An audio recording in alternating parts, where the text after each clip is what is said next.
The end of the year always brings some reflection on what happened. 2019 is the year that brought in a new Congress, the most diverse ever. Of course, it brought impeachment this week, the first ever for an elected president in his first term. It also brought Lori Lightfoot's election as mayor of Chicago, now the largest American city led by a woman. She also happens to be openly gay. And the shifts weren't just in politics. You know, according to new 2019 streaming music data, Drake has displaced the Beatles with 28 billion music streams, while Billie Eilish is now one of the most popular artists of the year, the 18-year-old newcomer, racking up 6 billion music streams, which shows how apps are upending the music business and our whole culture. Which brings us to a special story tonight, an exclusive interview with artist Yasiin Bey. He performed as the rapper Mos Def. And we get into how Bey is confronting this world where, as I just showed you, so much culture is moving online. He's releasing his new music offline only. You can't get it on an app or even at a record store. It is strictly limited to distribution through his new audiovisual art exhibit, Nagoose, at the Brooklyn Museum. So people can only hear it there, not on Spotify or Apple, etc. Now, we just got to sit down at this exhibit, and here was Bey's concise explanation of his new approach.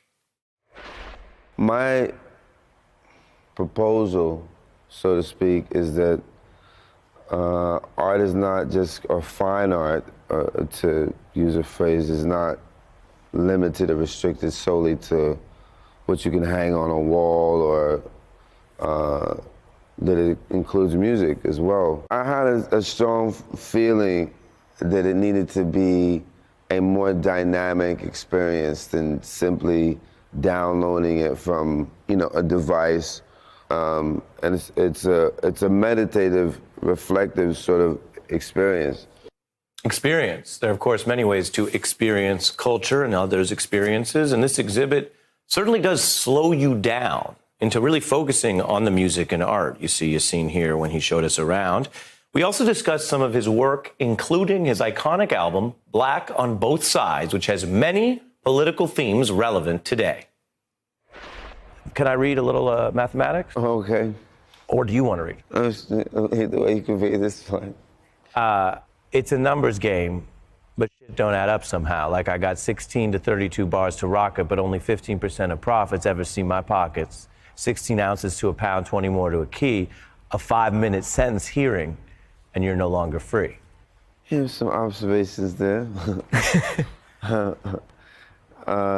But now you got mainstream. You even have some Republicans saying, yeah, 5 minutes, years taken out of people's lives. We gotta revise this. Yeah, you know, definitely was commenting and remarking on the world that I saw around me from, I think, a fairly unique, sharp perspective. Growing up in New York City, I got access to a lot of powerful vibrations and some stark realities as well, you know.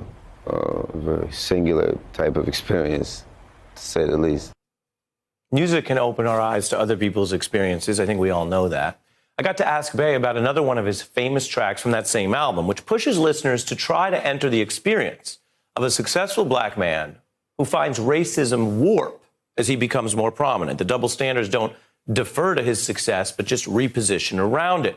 I even brought some of the lyrics to the interview, and in a surprise you're about to see, Bey ended up rapping them himself. I'm thinking about another song of yours that really holds up. I'm only going to say it a certain way, but Mr. N-word. Yeah, Mr. N-word. So, Lord have mercy. I'm like, what is it, Neutrogena? So I brought these lyrics too because they hold up. Oh yeah. I'm only doing them a certain way. All right. You got rap genius over here. Yeah, let me see what you got. Or you can do it. You want to do it? This is incredible stuff. Okay. Their actions reveal how their hearts really feel. Like late night, I'm on a first-class flight. The only brother in sight, the flight attendants catch fright. I sit down in my seat, 2 seats. She approached efficiently, talking about, excuse me. Her lips curl up into a tight space, cause she don't believe that I'm in the right place. Show her my boarding pass, then she saw the gas. All embarrassed, put an extra lime on my water glass.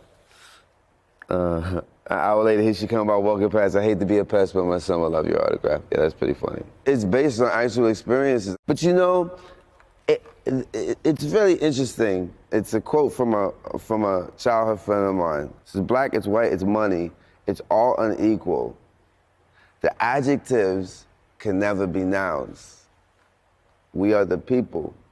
Because you stay in the, people try to keep you in that box even when you transcend. If I know what your genealogy is or where you're from, I know something about you, but I don't know you. And I can't pretend to know a person just because I know something about them or reduce them to just like a set of like scientific responses. And it's ridiculous. I mean, you know, someone's skin color, it's like people saying, you know, people with acne are bad people. We're human beings, you know. I mean, it seems like being a racist is really labor intensive and just kind of draining, you know what I mean? Draining? Yeah, not very rewarding.